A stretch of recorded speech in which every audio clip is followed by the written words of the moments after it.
جب آپ زندگی میں دین کی طرف پہلا قدم بڑھاتے ہیں تو آپ کو لگتا ہوگا کہ اب ہر طرف سکون ہوگا، لوگ آپ کی تعریفیں کریں گے اور آپ کی دنیا بہت ہی خوبصورت ہو جائے گی۔ لیکن جیسے جیسے آپ کا علم بڑھتا ہے، آپ اللہ کے قریب ہونے لگتے ہیں، آپ کے ارد گرد سے لوگ غائب ہونا شروع ہو جاتے ہیں۔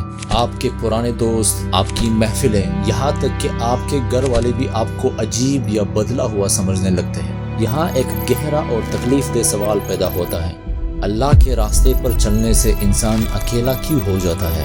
اور کیا دینداری کا مطلب تنہائی ہے؟ تو چلیے سمجھتے اس ویڈیو میں۔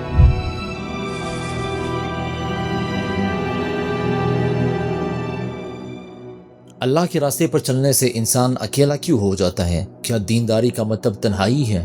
اس کا جواب ہمیں رسول اللہ صلی اللہ علیہ وسلم کی ایک بہت ہی بہترین حدیث میں ملتا ہے، اور اسی احساس کو 1400 سال پہلے رسول اللہ صلی اللہ علیہ وسلم نے اس کو نام دیا تھا الغرباء یا اجنبی کے نام سے۔ آپ صلی اللہ علیہ وسلم نے فرمایا کہ اسلام کا آغاز اجنبی حالت میں ہوا تھا، اور ان قریب یہ دوبارہ اسی حالت میں پہنچ جائے گا جیسے یہ شروع ہوا تھا۔ لیکن خوشخبری ہے ان غرباء کے لیے، ان اجنبیوں کے لیے۔ آج کے دور میں اگر آپ دین کا کام کرتے ہیں، حرام حلال کی بات کرتے ہیں، جائز اور ناجائز کی بات کرتے ہیں، آپ عجیب طرح لگتے ہیں۔ آپ کو کہا جائے گا کہ یہ تو بہت ہی پرانی سوچ ہے، اسلام یہاں پر اجنبی لگتا ہے۔ کوئی کام جب آپ پیش کرتے ہیں کسی کے سامنے کہ اسلام یہ کہتا ہے، آپ کی سوچ بہت ہی پرانی لگتی ہے، اجنبی لگتی ہے کہ یہ کیسے بات کرتے۔ اب تو ہم ایڈوانس ہو چکے ہیں۔ تو پھر صحابہ کرام نے پوچھا کہ یا رسول اللہ صلی اللہ علیہ وسلم، یہ غربا ہے کون جس کے لیے خوشخبری ہے؟ آپ صلی اللہ علیہ وسلم نے فرمایا، وہ نیک لوگ جو بہت برے لوگوں کے درمیان ہو، ان کی نافرمانی کرنے والے ان کی فرمانبرداری کرنے والوں سے بہت زیادہ ہوں گے۔ تو جب آپ روحانی ترقی کرتے ہیں، آپ کا سٹینڈرڈ اتنا اوپر ہو جاتا ہے کہ جو رشتے گناہ کی بنیاد پر بنے ہوتے ہیں وہ خود بخود جانا جو ہے وہ شروع ہو جاتے ہیں۔ جب آپ کا معیار قرآن کی اس آیت پر قائم ہو جاتا ہے جہاں اللہ پاک فرماتے ہیں، کہہ دیجئے کہ ناپاک اور پاک برابر نہیں ہو سکتے، خواہ ناپاک کی کثرت آپ کو بلی ہی کیوں نہ لگے، تو پھر آپ بھی بھیڑ کا حصہ نہیں رہ سکتے۔ جب آپ کے دوست جھوٹ، غیبت اور نامحرم کے ساتھ رشتہ داری کو انجوائمنٹ سمجھ رہے ہو اور آپ کا دل خوف خدا سے کانپ رہا ہو، تو وہاں ایک ایسی لکیر کھنچ جاتی ہے جو آپ کو ان سے کمپلیٹلی الگ کر دیتی ہے۔ یہ تنہائی عذاب نہیں، بلکہ یہ اللہ سبحانہ و تعالیٰ کا وہ فلٹر ہے جو وہ صرف اپنے پسندیدہ بندوں کے لیے استعمال کرتا ہے۔ یہ وہ مقام ہے جہاں ایک مومن کو الخفی بننے میں بہت ہی مزہ آتا ہے۔ رسول اللہ صلی اللہ علیہ وسلم نے فرمایا، بے شک اللہ تعالیٰ اس بندے سے محبت کرتا ہے جو متقی ہو، غنی ہو یعنی دل کا امیر ہو، اور مخفی یعنی لوگوں کے نظروں سے چھپا ہوا گمنام ہو۔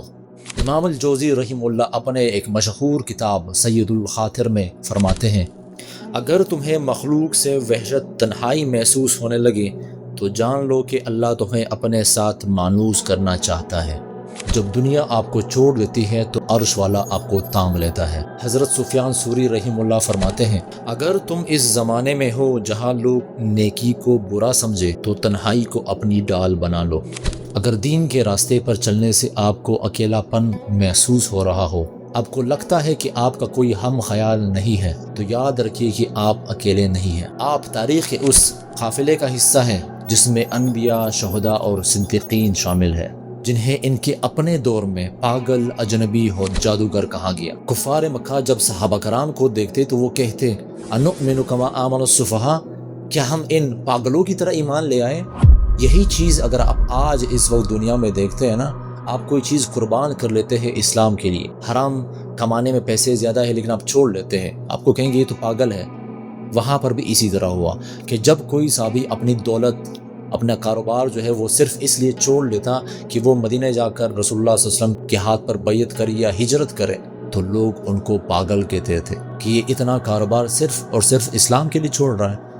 یہی چیز آج کے دور میں ہے، اور اللہ پاک اسی سورہ بقرہ میں اگلی آیت میں جواب دیتے ہیں کہ یہ لوگ خود پاگل ہو چکے ہیں لیکن ان کے پاس شعور نہیں ہے۔ تو ان چیزوں سے بالکل بھی نہ گھبرائے کہ لوگ آپ کو پاگل کہتے ہیں، مولوی کہتے ہیں، واٹس ایور کہتے ہیں۔ آپ جب حق پر ہوتے ہیں یہ چیزیں لازمی آتی ہیں، اور اگر نہیں آتی تو آپ نے سوچنا ہوگا کہ کوئی ایسی چیز ہے جو آپ غلط کر رہے ہیں۔ اسلام پر جب آپ آتے ہیں، یہ اس طرح دین نہیں کہ آپ کے لیے مخالفتیں کھڑی نہ کرے۔ یہ تنہائی دنیا کی نظر میں سستی ہو سکتی ہے، لیکن یہ اللہ سبحانہ و تعالیٰ کی نظر میں بہت ہی قیمتی ہے۔ اپنے اس اکیلے پن کو ضائع بالکل بھی نہ کریں۔